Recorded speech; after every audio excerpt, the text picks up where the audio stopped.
Hi family, welcome back to my YouTube channel.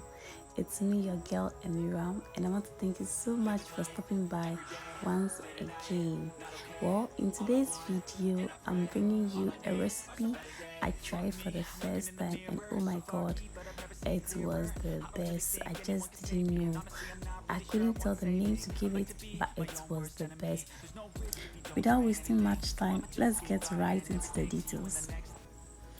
As you rightly saw in the previous video, I was dressing the tilapia and I took off all the fins.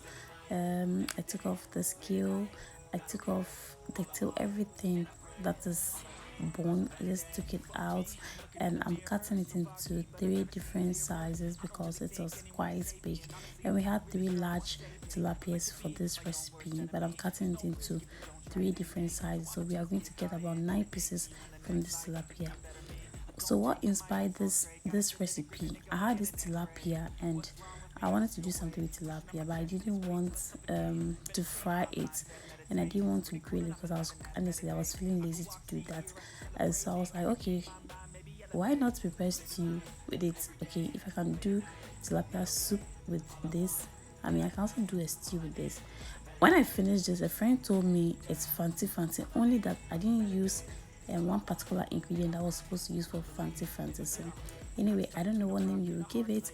So right here I used this, I blended some pepper and some spices for kaklu. I used for kaklu. The remaining I didn't know what to use it for, so I just used to spice the tilapia. Then I added my blended ginger and garlic mix, and then added some shrimp cube as well. So I'm also massaging these spices, or the massaging all of this together so that it could soak into the tilapia and we could get the flavor we are looking for. We can get the spice from it. Okay, so I'm making sure that every part of the tilapia is soaked with our spices or our ingredients for the steaming.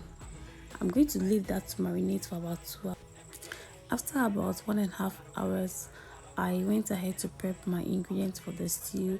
And in a bowl of water is my tomatoes, some pepper, onion, fresh parsley, and I think some garlic. Yes. So I'm going to cut all of this into pieces and add it to my blender. Okay, so at the moment, as you can see, I'm adding the excess of, is it sauce, or yeah, the excess from the tilapia I had to blend it. I didn't want to add water for that, so I used the excess for it and I blended it and put it aside. So in the hot saucepan, we are adding our oil and added some bay leaf, which is totally optional. I added some sliced onion and added also some blended ginger and garlic paste. You may choose not to add it to it because it's already steamed. It's already marinated with the I'll go ahead and add my tomato paste to it and give it a very good stir. So I'll mix all of this together until it's dissolved, evenly into the oil. Then I'll add some little water to smoothen it. I'll stir this for about 2 to 3 minutes and leave it to fry for some time.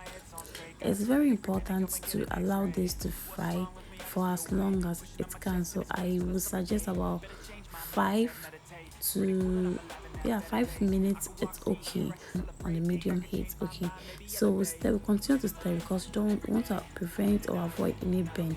And then when we come back after frying, we'll add our blended tomatoes and pepper mix to it. We give this a very good stir, cover it up, and then allow it to simmer.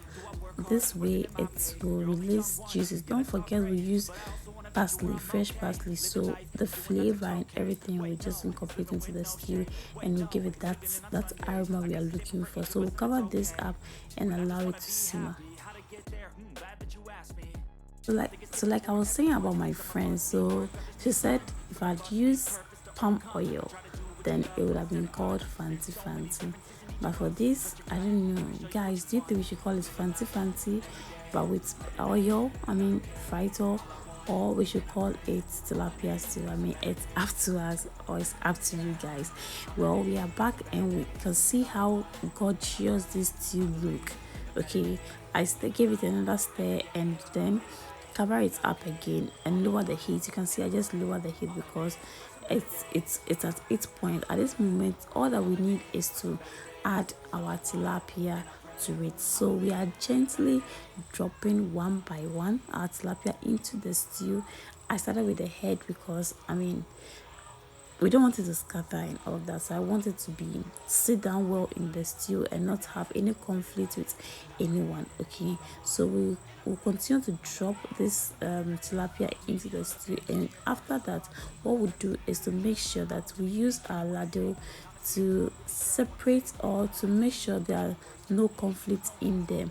Don't forget to put your fire on a very low heat at this moment, so that by the time the tilapia is cooked in the stew would have also been ready. Guys, please, at this point, if you haven't subscribed to my YouTube channel or like any of my videos, please do me a great favor by just doing exactly what you see in the video popping up right now. Like, because it's really good for YouTube algorithm. So please like and subscribe to our YouTube channel. Thank you.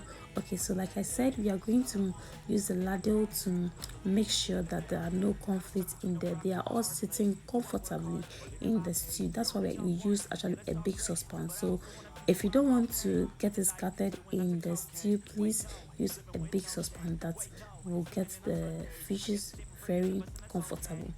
Okay, so here I honestly I want to apologize for this because I thought I was taking a video, but it looks like I didn't. So what I did afterwards was to leave it for some time, and then I added my pepper and some onion and some rosemary. That was the only thing I added. I'm really sorry I couldn't show this to you guys. I don't know what's happened to the video, but like you see, it's nice display right now. The fish is ready, it's well cooked, the stew is ready. All we are just waiting for is just for it to cook for just a little while, and then we are ready. Our new recipe, our tilapia stew, our fancy whatever is ready. And guys, guess what? This goes well with everything. Yes, everything. I'm not even kidding. Yes, I use this. I ate banku with it. Actually ate it with rice and stew. And guess what else? I prepared jollof with it. Yes, I prepared jollof. All you need is to set some stew aside and add your rice to it. Leave it on fire just like any normal jollof, and you are good to go. It tasted so well. Try this recipe and I bet you. And just when I was about to take pictures of these to show you guys, I had lights out, and so yes, so you can see the shadow and all of that. That was a blackout I had. But guys, the recipe tasted so good. I just hope you understand what I'm saying. This is so well, and I enjoyed every bit of it. In fact, every member of the family enjoyed it so well. And like I said, we ate with the banku, some rice and stew, and some jollof. Watch the video and you see. Well, I want to thank you all so much for liking my videos, for subscribing, for always watching. And I want to plead with you all to continue subscribing, continue sharing, continue liking my video. Well, I hope you enjoyed this video and you are inspired to try this recipe. At least just try it, okay? But until we meet again in the next video, thank you so much for your love. Bye. Have a great, wonderful weekend. Bye.